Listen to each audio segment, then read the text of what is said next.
Atas nama Bapa dan Putra dan Roh Kudus, amin. Shalom Aleichem bersama Mesia. Selamat bertemu kembali saudara dengan saya Romo Archimandrit Romo Daniel Biantoro, Ketua Umum dan Pendiri Gereja Ortodoks Indonesia. Kita akan melanjutkan acara kita, yaitu menjawab pertanyaan-pertanyaan yang saudara kirim pada saya. Tapi kali ini bukan pertanyaan. Kali ini saya akan membuat satu klarifikasi, suatu fitnahan yang diberikan kepada saya bahwa saya mengajarkan sesuatu yang salah. Nah, untuk itu nanti saya akan jelaskan ini.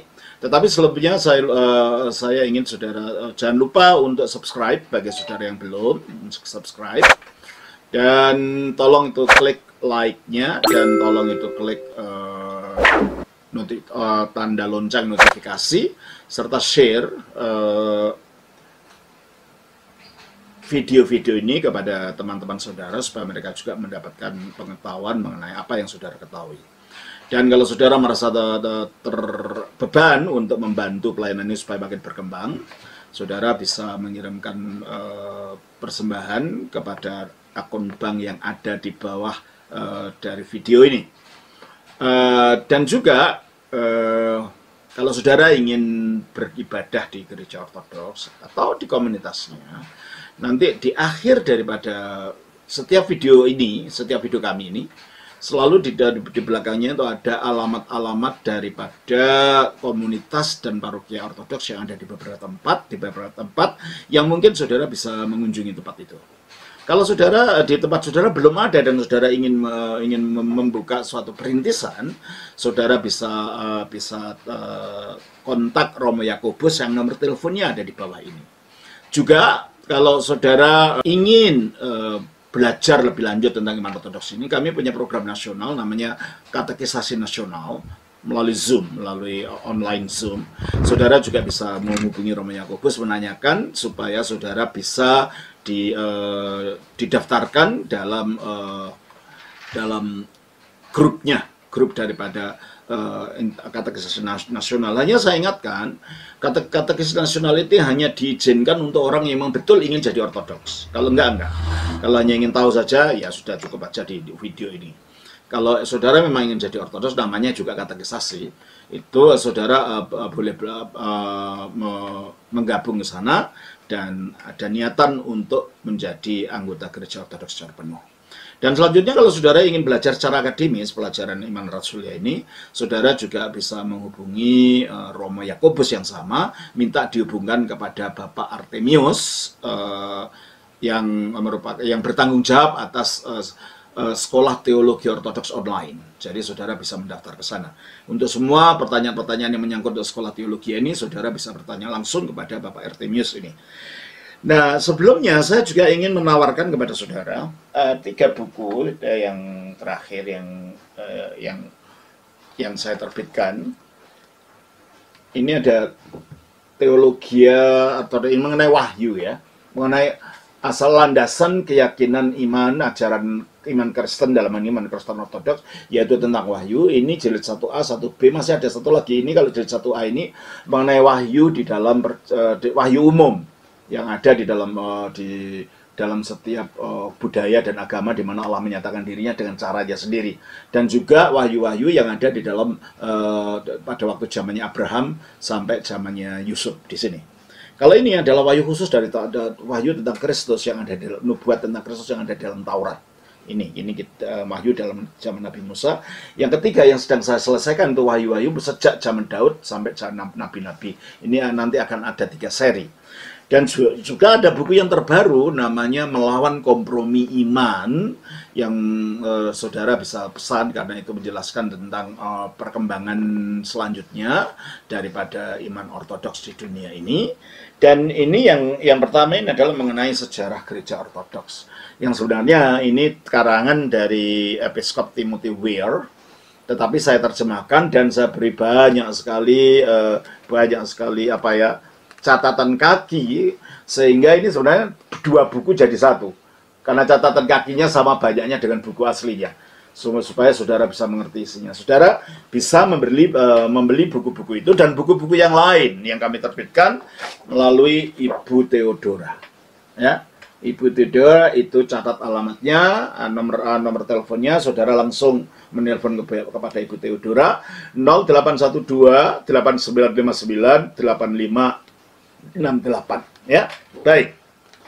Baik, mari kita lanjutkan acara kita, yaitu saya ingin mengklarifikasi tuduhan dan fitnahan yang diberikan kepada saya. Dulu, ketika kami pertama kali menggabung ke Rokor, ada seseorang yang menulis surat kaleng. Ya, di dalam surat kaleng itu saya diadukan kepada Episkop atau Metropolitan Hilarion. Katanya saya mengajarkan, ada beberapa tuduhan. Salah satunya adalah bahwa saya itu menyamakan antara Theotokos dengan Nyai Roro Kidul.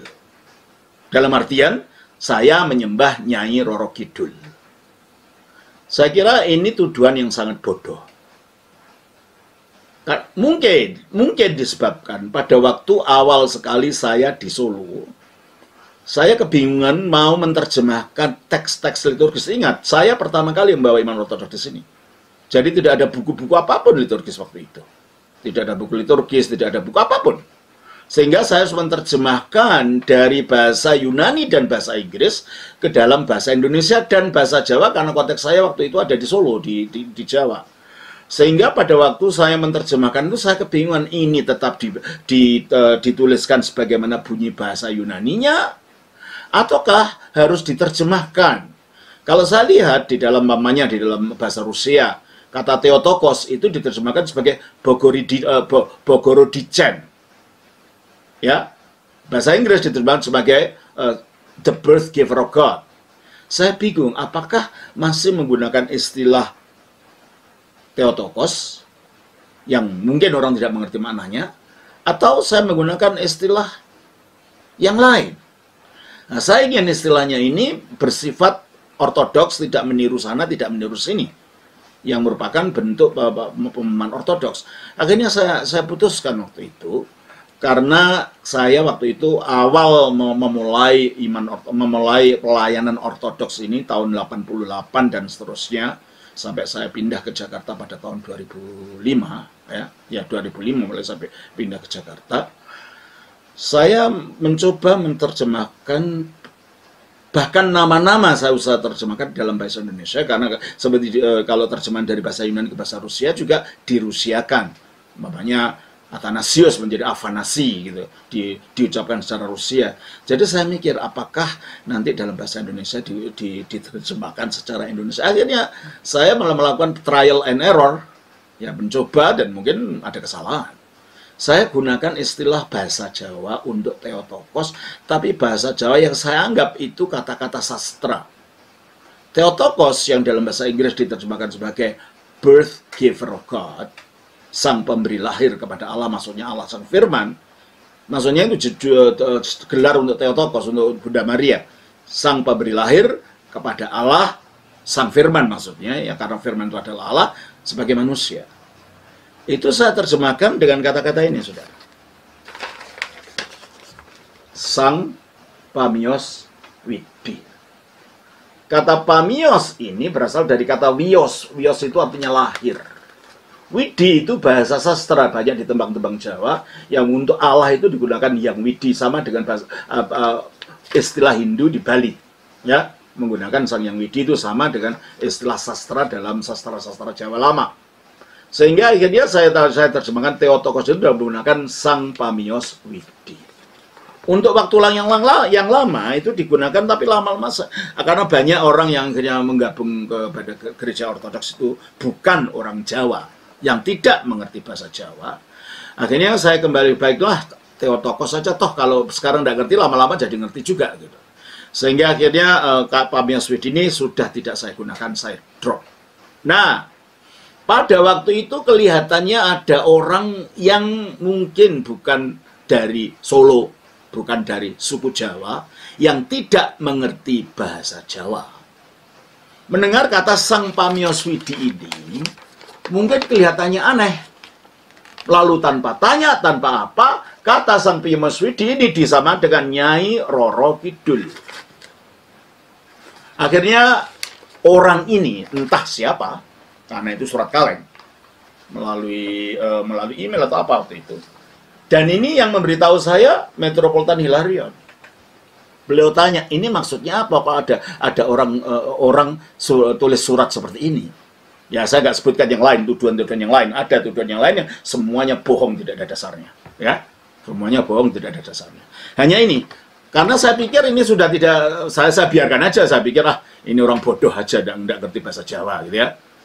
Sehingga membuat kesimpulan yang keliru dan melakukan fitnahan dan tuduhan kepada saya, mengajarkan bahwa Pamiyoswidi artinya sama dengan Nyai Roro Kidul. Ya, yang jelas orang ini tidak ngerti bahasa Jawa, ya mungkin bukan berasal dari Solo atau bukan dari suku Jawa, ya, sehingga tidak mengerti kata-kata ini. Untunglah Metropolitan memberitahu pada saya, ini coba jelaskan ini artinya apa. Terus saya bilang, oh katanya saya bilang, Nyai Roro Kidul itu adalah dari mitologi orang Jawa terutama, juga orang Sunda, dan sekarang orang Bali juga, yang percaya ini adalah satu roh, satu dewi gitu, yang menguasai Laut Selatan. Apa kamu mengajarkan itu sama antara Nyai Roro Kidul dan Pamiyoswidi? Saya tunjukkan. Coba, meskipun Anda tidak ngerti bahasa Indonesia atau bahasa Jawa dalam hal ini, coba tulisan ini sama nggak? SANGPA dan NYA. Iya, kelihatannya tidak sama. Ya, memang tidak sama. Memang artinya nggak sama kok. Nyai Roro Kidul itu adalah nama daripada the goddess of the southern sea, dewi daripada Laut Selatan, yang dipercayai oleh orang-orang secara budaya, orang-orang Jawa, orang-orang Sunda, maupun orang-orang Bali. Jadi ini memang beda, berarti yang melaporkan kepada Anda ini fitnahan untuk menjelek-jelekan saya. Saya katakan begitu pada beliau. Jadi sebenarnya saya tidak pernah mengajarkan bahwa Pamiyoswidi atau Theotokos itu sama dengan Nyai Roro Kidul. Itu bohong, itu dusta, dan itu fitnah. Saya tidak pernah melakukan itu. Ya. Jadi seharusnya orang ini tanya dulu sama saya, apa sih artinya Pamiyoswidi? Sebab itu Pamiyos dari kata Wios, Wios artinya lahir, Widi artinya Allah. Dalam penggunaan bahasa-bahasa tembang Jawa lama, itu ada kata-kata Widi, digunakan kata Widi ini yang juga digunakan dalam agama Hindu. Nah, jadi pertama orang ini adalah orang yang tidak mau sengaja memfitnah, bodoh, tidak ngerti bahasa Jawa. Bodoh karena tidak mengerti apa yang saya maksudkan. Ya. Nah, kalau gitu bagaimana menurut pandangan iman Kristen Ortodoks tentang Nyai Roro Kidul? Pertama, Nyai Roro Kidul itu tidak ada kaitannya dengan Theotokos. Theotokos itu gelar untuk Bunda Yesus Ibu Maria, bukan Nyai Roro Kidul. Nah, Nyai Roro Kidul itu apa ya? Dari pandangan Kristen ya. Dari pandangan Kristen Ortodoks, itu kalau memang itu ada, itu adalah roh yang bukan malaikat. Di dalam pandangan iman Kristen ada dua bentuk dunia roh, yaitu malaikat dan malaikat yang telah jatuh. Dan malaikat yang telah jatuh ini, menurut tradisi, dipimpin oleh pimpinannya, namanya, ya sebenarnya bukan namanya, sebutannya sering disebut sebagai Lucifer. Dan Lucifer ini adalah pimpinan dari malaikat yang memberontak kepada Allah, yang disertai oleh pengikut-pengikutnya. Coba kita baca di dalam Lukas pasal yang ke-18 ayat 10.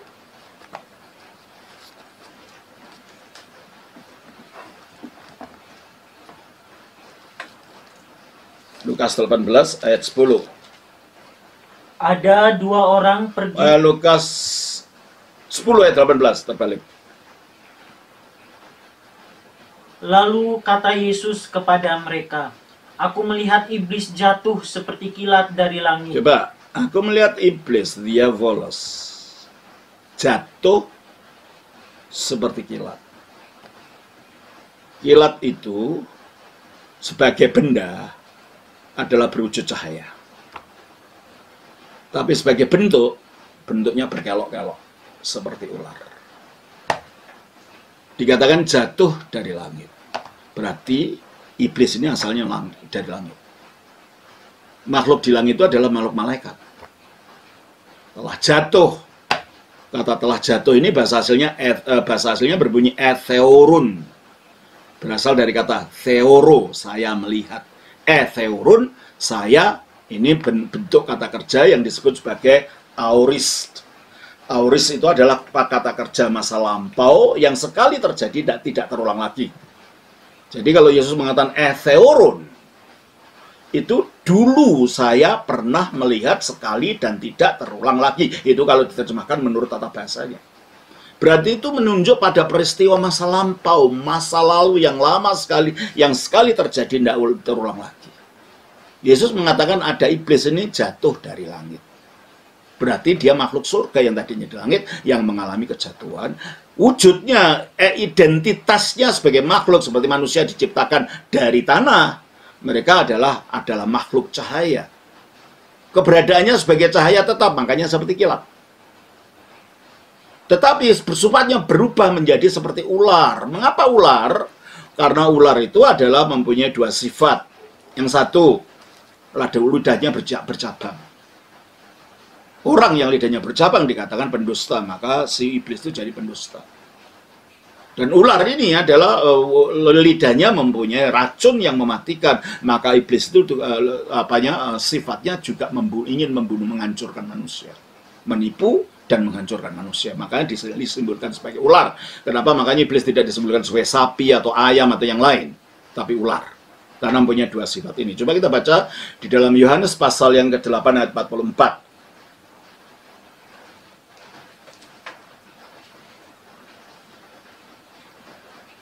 Iblislah yang menjadi bapamu dan kamu ingin melakukan keinginan-keinginan bapamu. Ia adalah pembunuh manusia sejak semula. Ya, pembunuh kan? Makanya ada bisa. Terus?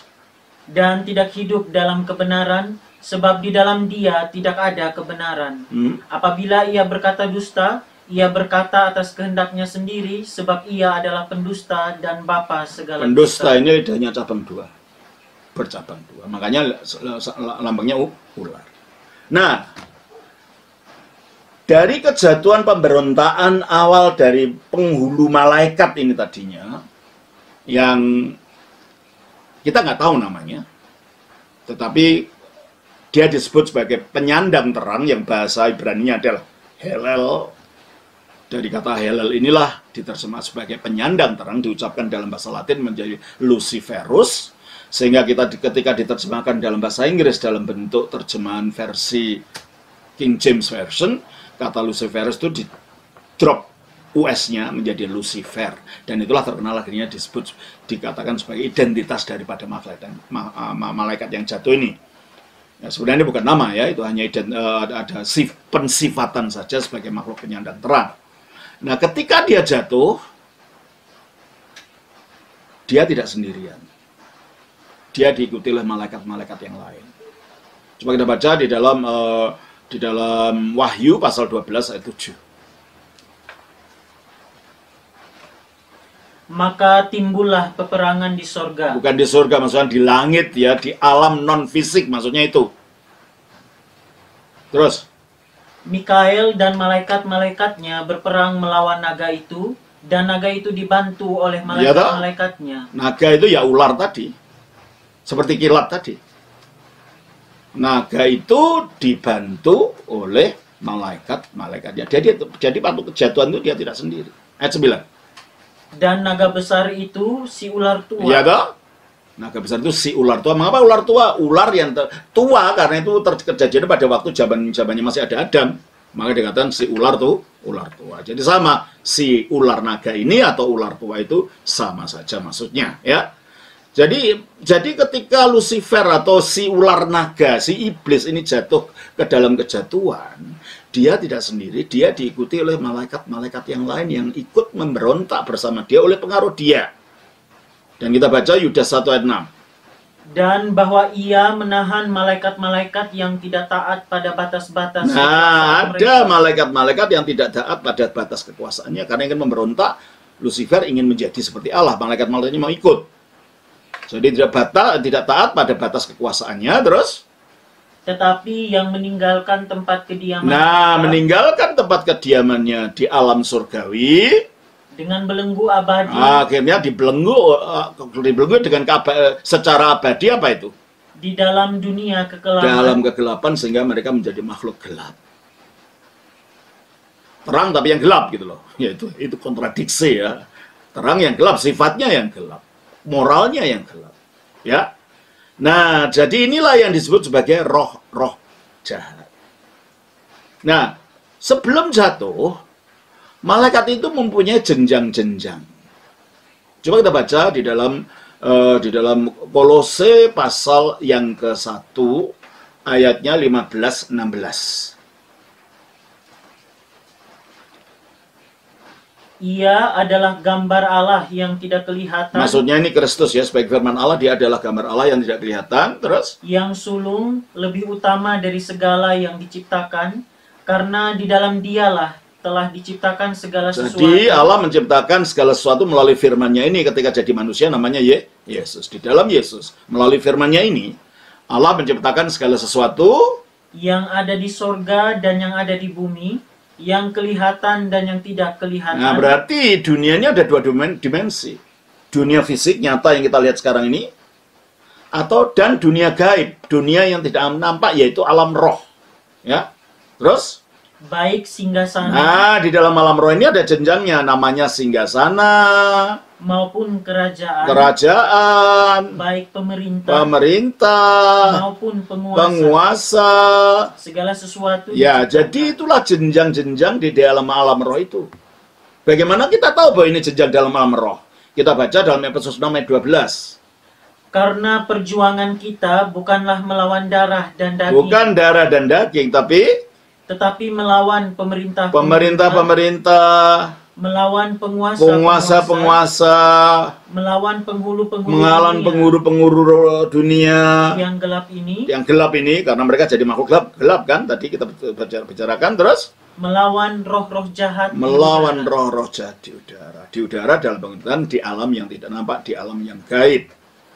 Ya, nah saudara, jadi kalau begitu, setelah Lucifer ini jatuh di alam surgawi, dia mempertahankan dirinya, ingin tetap menjadi penguasa, ingin tetap menjadi raja. Dia membentuk kerajaannya di alam yang tidak nampak itu. Coba kita baca di dalam Matius pasal yang 12 ayat 26. Demikianlah juga kalau iblis mengusir iblis, ia pun terbagi-bagi dan melawan dirinya. Tidak mungkin kan iblis itu cuma satu, iblis itu pimpinannya, tidak mungkin iblis mengusir dirinya gitu loh. Terbagi-bagi itu nanti. Terus? Bagaimanakah kerajaannya dapat bertahan? Berarti iblis punya kerajaan. Dan dia pimpinannya. Itulah disebut sebagai penguasa kerajaan angkasa. Kita baca di dalam Efesus pasal 2 ayat 2. Kamu hidup di dalamnya karena kamu mengikuti jalan dunia ini, karena kamu mentaati penguasa kerajaan angkasa. Terus? Yaitu roh. Terus? Yang sekarang sedang bekerja di antara orang-orang dunia. Nah, dia semua kedurhakaan, semua dosa, semua tindak kejahatan itu diprovokasi oleh penguasa kerajaan angkasa ini. Dia ingin menjadi ilah, tapi ilah yang palsu. Dengan malaikat-malaikat yang palsu, malaikat-malaikat yang telah jatuh tadi. 2 Korintus 4 ayat 4. Dia ingin disembah manusia, dia ingin menipu manusia dengan penyembahan berhala, dengan mengaku dirinya ilah. Kita baca di dalam 2 Korintus 4 ayat 4. Yaitu orang-orang yang tidak percaya, yang pikirannya telah dibutakan oleh ilah zaman ini. Pikirannya dibutakan oleh ilah zaman ini. Zaman yang sekarang ini ada ilahnya, ilah palsu. Nah, saudara, kalau begitu, sekarang kita mulai kelihatan bahwa di alam roh yang non-malaikat, di alam roh yang jatuh ini, ada rajanya, ada penguasanya, yang disebut Lucifer secara tradisional, meskipun kata-kata itu tidak ada dalam Alkitab, sebenarnya itu hanya terjemahan, atau Beelzebub. Coba kita baca di dalam Matius 12 tadi. Ayat 26 sampai dengan ayat 24 lah. Tetapi ketika orang Farisi mendengarnya, mereka berkata, dengan Beelzebul penghulu setan, ia mengusir Ya, setan. jadi setan maksudnya roh jahat ini ya terjemahannya dari kata demonion. Demonion itu roh-roh jahat, sebaiknya diterjemahkan roh jahat. Sebab setan itu dari kata satan. Satan itu namanya iblis. Hanya ada satu satan, ada satu iblis menurut Alkitab. Coba kita baca di dalam kembali ke Wahyu 12 ayat 9. Dan naga besar itu si ular tua yang disebut iblis atau satan. Yaitu satan itu ya iblis ini. Maka sebenarnya kata-kata demonion dalam bahasa Yunani itu terjemahnya ya roh-roh jahat saja, jangan setan-setan, itu mengacaukan nanti secara teologis. Ya. Itu bahasa umum bukan bahasa teologis dan itu mengacaukan. Jadi kembali lagi kepada Matius pasal 12 ayat 24. Tetapi ketika orang Farisi mendengarnya, mereka berkata, dengan Beelzebul penghulu setan ia mengusir setan. Iya tak? Dengan Beelzebul penghulu roh-roh jahat ia mengusir roh-roh jahat. Jadi penghulu roh jahat yang disebut iblis, yang disebut Lucifer, itu juga disebut Beelzebul. Beelzebul, Beel itu artinya dari kata Baal, artinya penguasa atau tuan. Sebul itu bisa berarti lalat, bisa juga berarti kotoran manusia. Berarti Beelzebul itu tuannya kotoran manusia, tuannya kekotoran. Maka makhluk-makhluknya juga makhluk najis, roh-roh najis. Sebab ini membawa orang kepada perbuatan kenajisan, perbuatan kedurhakaan. Maka namanya disebut sebagai Beelzebul atau tuannya kotoran. Atau tuannya lalat. Ya, karena lalat itu yang dikerumuni adalah barang-barang kotor. Itu artinya, ya. Nah, begitulah saudara. Jadi kalau kita melihat di situ bahwa di alam gaib non malaikat itu ada semacam kerajaan. Dan kerajaan itu yang menguasai dunia ini di dalam kejahatannya. Kita baca dari 1 Yohanes 5 ayat 19. Kita tahu bahwa kita berasal dari Allah dan seluruh dunia berada di bawah kuasa si jahat. Ya, seluruh dunia dipengaruhi oleh si jahat ini. Dengan tentara-tentaranya tadi. Makanya dunia ini penuh dengan kejahatan. Kekejaman dan meskipun masih ada kebaikan, untunglah jumlah malaikat yang jatuh itu masih lebih banyak dari jumlah malaikat yang tidak jatuh yang tetap setia kepada Allah itu masih lebih banyak daripada yang jatuh. 2/3 dari jumlah aslinya. Kita tidak tahu jumlah aslinya berapa. Jadi malaikat itu tidak membentuk ras ya. Lahir itu enggak. Masing-masing diciptakan dari dulu ya, masing-masing itu individu. Kalau kita kan enggak. Kita ada ras ini, ras ini, ras itu karena kita dilahirkan dari orang tua yang mempunyai ras itu. Malaikat enggak. Malaikat tidak bisa mati dan diciptakan tanpa lahir. Di dalam dunia malaikat tidak ada kawin, tidak ada mengawinkan, jadi tidak ada kelahiran. Coba kita baca dari Matius 22 ayat 30. Karena pada waktu kebangkitan orang tidak kawin dan tidak dikawinkan, melainkan hidup seperti malaikat di surga. Hidup seperti malaikat di surga, tidak kawin dan tidak kawin, berarti malaikat tidak punya anak. Mereka tidak punya keturunan, masing-masing itu adalah ras pada dirinya sendiri. Karena bukan keturunan ini, keturunan itu, tidak ada suku, tidak ada apa ya, tidak ada ras. Karena itu makhluk roh. Ya. Jadi kalau begitu kita melihat di dalam dunia malaikat ini ya ada pimpinannya Lucifer dengan dikuasai oleh si Lucifer tadi, menguasai dunia, mempengaruhi dunia, sehingga dunia ini disebut dunia yang jahat. Karena kejahatan yang ada dalam dunia ini. Kita baca Galatia 1 ayat 4. Yang telah menyerahkan dirinya karena dosa-dosa kita untuk melepaskan kita dari dunia jahat yang sekarang ini. Dunia jahat yang sekarang ini. Dunia sekarang didirikan dengan kejahatan. Kenapa? Karena kalau kita mengikuti maunya dan kita tidak takut, kita diseret kemana-mana. Kepada kenajisan, pada kekotoran, kepada dosa, dan lain-lain. Sebab kalau kita mengikuti jalan dunia ini, kita mengikuti penguasa kerajaan angkasa tadi. Kita baca dalam Efesus 2 ayat 2. Kamu hidup di dalamnya karena kamu mengikuti jalan dunia ini. Nah, mengikuti jalan dunia ini. Karena kamu mentaati penguasa Nah, kerajaan dengan angkasa. mengikuti jalan dunia ini, kita mengikuti penguasa kerajaan angkasa. Jelas ini ya? Jadi roh jahat ini, iblis ini, mempengaruhi dunia ini melalui bawahan-bawahannya tadi. Kuasa, penguasa, pemerintah, kerajaan, dan macam-macam. Dan dia bekerja melalui jejaring dari roh-rohnya ini, roh-roh di bawahnya ini. Makanya kita baca dari Markus ya. Markus pasal yang pasal yang kelima, ayatnya ayat 2. Baru saja Yesus turun dari perahu, datanglah seorang yang kerasukan roh jahat dari pekuburan menemui dia. Ya, seorang yang kerasukan roh jahat. Ayat 6. Ketika ia melihat Yesus dari jauh, berlarilah ia mendapatkannya lalu menyembahnya, dan dengan suara keras ia berteriak, "Apa urusanmu dengan aku, hai Yesus, anak Allah yang maha tinggi?" Apa urusanmu dengan aku? Berarti dia menyatakan dirinya aku. Tapi ayat yang ke-9, kemudian ia bertanya kepada orang itu, "Siapa namamu?"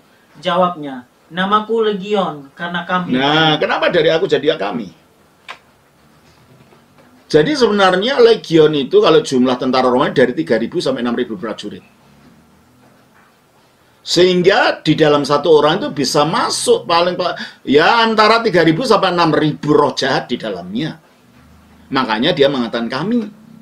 Tetapi pada waktu dia menyatakan diri, dia itu berjejaring dengan pimpinannya, menyuarakan pimpinannya Lucifer, maka dia katakan aku. Yang banyak itu tunduk pada kehendak pimpinnya yang satu, itu yang tunggal, itu yang iblis itu, yang Lucifer itu mengatakan aku. Jadi kalau gitu Lucifer ini menempatkan bawahan-bawahannya di dunia ini untuk menjalankan keinginannya untuk mengacaukan dunia dengan kekacauan, dengan kejahatan, dengan dosa, dengan macam-macam kenajisan. Dengan menempatkan roh-roh ini, roh-roh di bawahnya di tempat-tempat di lokal-lokal tertentu. Kita baca di dalam kitab Daniel. Di dalam kitab Daniel pasalnya yang ke-10, mulai ayat yang ke-4 saja. 4 sampai dengan ayat yang ke-14. Pada hari ke-24 bulan pertama, ketika aku ada di tepi sungai besar, yakni sungai Tigris, kuangkat mukaku lalu kulihat, tampak seorang yang berpakaian kain lenan dan berikat pinggang emas dari Ufas. Tubuhnya seperti permata Tarsis dan wajahnya seperti cahaya kilat. Matanya seperti suluh yang menyala-nyala, lengan dan kakinya seperti kilau tembaga yang digilap, dan suara ucapannya seperti gaduh orang banyak. Hanya aku, Daniel, melihat penglihatan itu, tetapi orang-orang yang bersama-sama dengan aku tidak melihatnya. Tetapi mereka ditimpa oleh ketakutan yang besar, sehingga mereka lari bersembunyi. Ini penglihatan malaikat Gabriel yang hanya dilihat oleh Daniel pada waktu dia berpuasa. Terus? Demikianlah aku tinggal seorang diri. Ketika aku melihat penglihatan yang besar itu, hilanglah kekuatanku. Aku menjadi pucat sama sekali dan tidak ada lagi kekuatan padaku. Lalu ku dengar suara ucapannya, dan ketika aku mendengar suara ucapannya itu, jatuh pingsanlah aku tertelungkup dengan mukaku ke tanah. Tetapi ada suatu tangan yang menyentuh aku dan membuat aku bangun sambil bertumpu pada lutut dan tanganku. Katanya kepadaku, "Daniel, engkau orang yang dikasihi, camkanlah firman yang kukatakan kepadamu, dan berdirilah pada kakimu, sebab sekarang aku diutus kepadamu." Ketika hal ini dikatakannya kepadaku, berdirilah aku dengan gemetar. Lalu katanya kepadaku, "Janganlah takut, Daniel, sebab telah didengarkan perkataanmu sejak hari pertama engkau berniat untuk mendapat pengertian dan untuk merendahkan dirimu di hadapan Allahmu, dan aku datang oleh karena perkataanmu." Jadi Daniel berdoa kepada Allah, lalu Allah mendengar permintaan Daniel, lalu diutuslah malaikat ini. Karena dalam kitab Daniel itu hanya 2 malaikat yang disebut, Gabriel dan Mikael. Nanti dia menyebut bahwa dia ditolong Mikael, pastilah ini Gabriel. Nah, Gabriel diutus kepada Daniel. Terus apa katanya? Pemimpin kerajaan orang Persia berdiri 21 hari lamanya menentang. Nah, doanya terhambat, jawabannya terhambat. Karena ketika malaikat Gabriel dari surga mau bertemu Daniel di bumi, di tengah perjalanan mungkin di wilayah kerajaan angkasa itu, diperangi pemimpin kerajaan Persia. Tentulah bukan manusia, tidak mungkin manusia bertempur dengan malaikat. Nah kalau gitu apa pemimpin kerajaan Persia itu? Roh-roh yang mengendalikan budaya dan politik kerajaan Persia. Ya, tentulah ini roh jahat.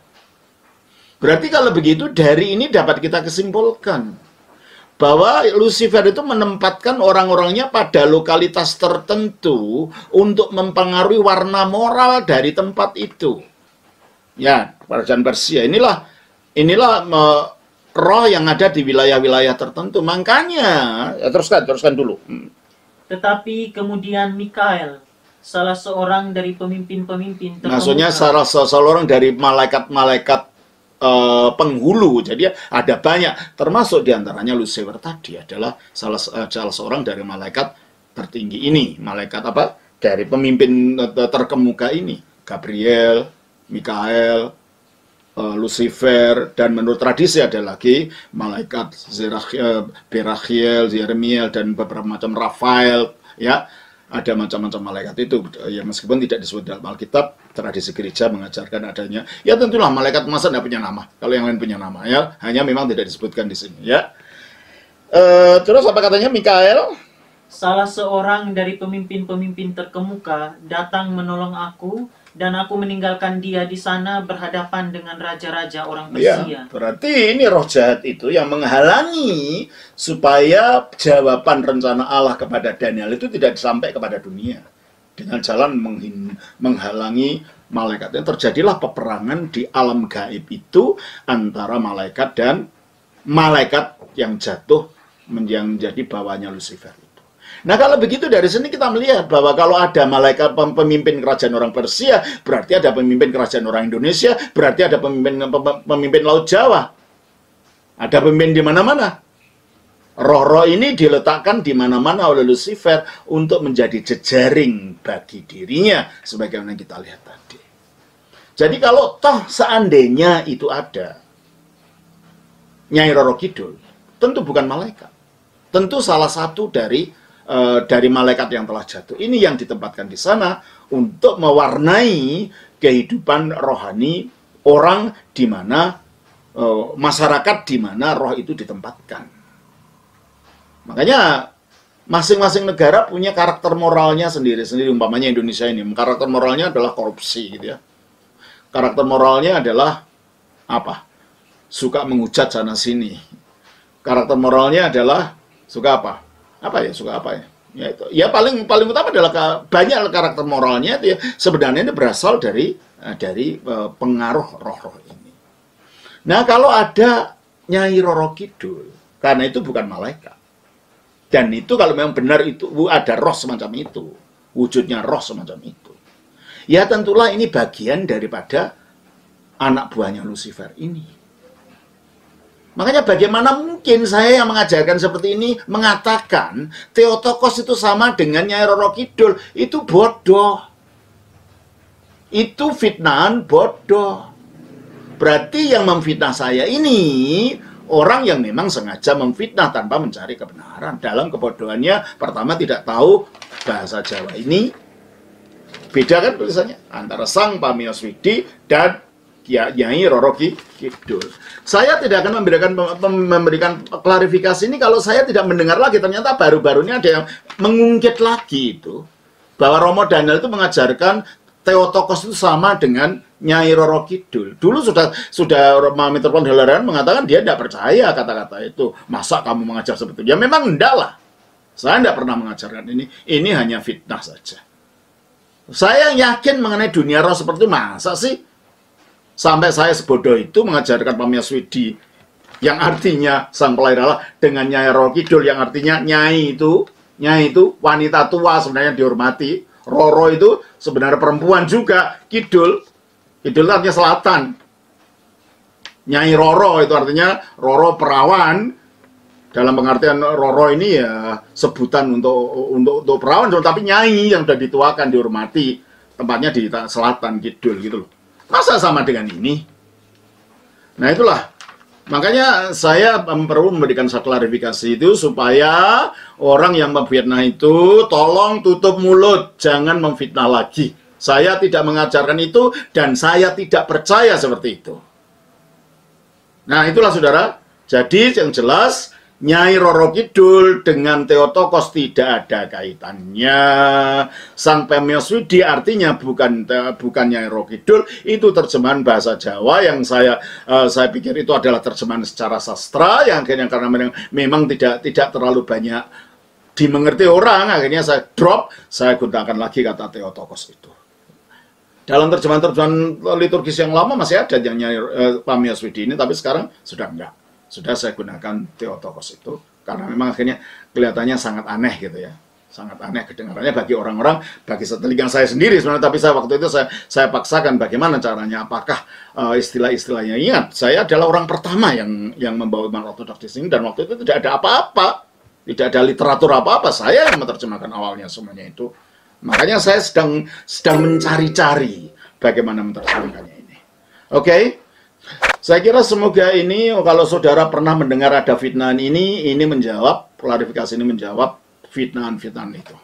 Dan saya mohon, saudara yang memfitnah saya, hentikan itu. Kalau saudara orang Kristen, apalagi saudara orang Ortodoks, fitnah itu dosa. Dan saudara menfitnah saya dengan statement bodoh, malah melaporkan kepada uskup. Apa maksud saudara? Terima kasih. Tuhan berkati. Senang Bapa, Putra, Roh Kudus. Amin.